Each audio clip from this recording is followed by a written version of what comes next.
Good afternoon and welcome back. We've seen some interesting speeches already. Now we continue with our interesting interviews with speakers and other guests. He spoke this morning about communication and surprisingly about trust. According to him, trust and reciprocity are vital for a functioning society. And at the moment he's one of the principal investigators at the Donders Institute for Brain, Cognition and Behavior. And we're happy to have him with us. Alan Sanfey. Thank you. This morning you held your TEDx speech. Yes. How was it? It was a really nice experience. It's a very different type of talk than I usually give to an academic audience. So it was really nice to both have to make the effort to translate our findings to a more general audience and also to speak concisely. Usually we like to ramble on for an hour. 8 minutes is a tough target, but it's a good thing to do. So that's been really stimulating, and seeing the other talks looking at topics we're interested in, like trust, from very different perspectives is quite interesting, just as a person, but also as a scientist. And how is it different than a lecture, for example?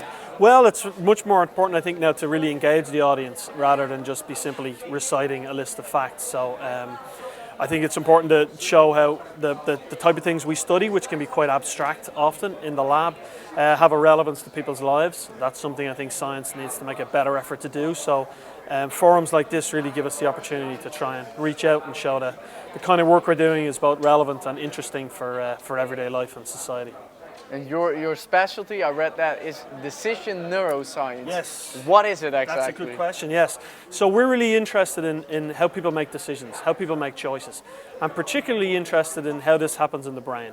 So what happens in your brain when you're making a decision? And this could be a very simple decision, which train do I take when I'm coming to work today? Or it can be a very complex decision. Where do I live? Who do I marry? Things like this. So we're interested in the brain processes that operate in order to make these decisions. And within that, we're particularly interested in the relevance of emotions. So we know that emotions play a very valuable role in decision making. Sometimes they hurt our decision making, sometimes they help our decision making. So we're interested in how that works, so how emotions impact our decisions, and again, how this actually operates in the brain. And you do this by experimenting and then scanning our brain? Yes, so we have a lot of different techniques for examining the brain. The one we most commonly use is called functional magnetic resonance imaging, where we actually put someone in a large MRI machine and we look at their brain as they're thinking.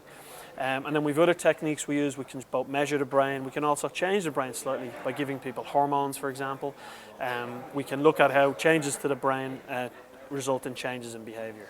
Okay, and this TEDx is about rebuilding trust, and you've stated very, very harshly, without trust, our society cannot function. Why is that? Well, certainly economically, trust is a key part of our society. So our economic system collapses if there isn't trust. If I do a job for you, I trust you're going to pay me at the end of it. And if we don't have that trust, things fall apart.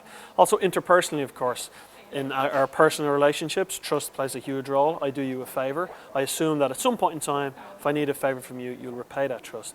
So it really, our whole society, I think, hinges on these principles of trust and also reciprocity, which is the act of repaying trust to someone who's invested in us. Yeah, and at the moment, for example, consumers' faith is very low in the Netherlands. Yes. How can you see, how can we rebuild this trust? Yeah, so that's very difficult. So when we've had also situations with the economic crisis, we've had people start to lose trust. They lose trust that the government is doing the right thing. They lose trust that businesses have the right motivations.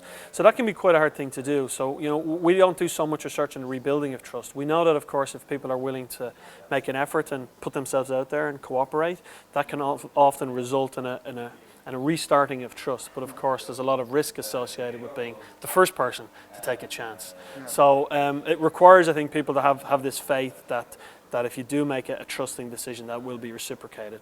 And so if people make trusting gestures towards you, it's important that you reciprocate them, or else we end up in this very negative spiral. And do you have the faith that we can, in the end, rebuild the trust that we have lost? I'm always an optimist, so I always think we'll get back there eventually. So yeah, I mean, there's a nice Russian proverb called, it says, trust but verify. And I think that's a good way of thinking about it. You should be willing to trust, but of course also be willing to check that this trust is being repaid in you. Okay, well, thank you very much for joining us in the interview.